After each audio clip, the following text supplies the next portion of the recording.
Mahal na pong Jesus Nazareno, naghahanda kami sa Pasko ng iyong pagsilang.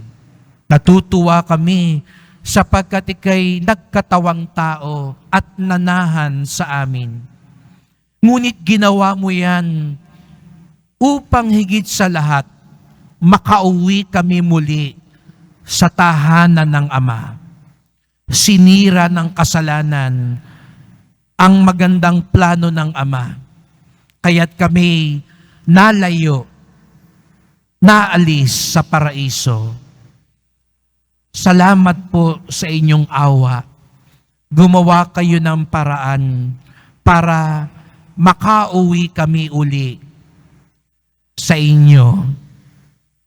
Kaya't tulungan niyo po kaming magsisi, mag-ayos ng aming buhay, magbago ng aming buhay, upang maging tuwid ang daan patungo sa iyo. Maging tuwid ang daan ng pagsalubong mo sa amin. Tulungan niyo po kami maging handa sa aming pag-uwi. Mahal na pong Jesus Nazareno, kaawaan niyo po kami, basbasan niyo po kami. Amen. Amen.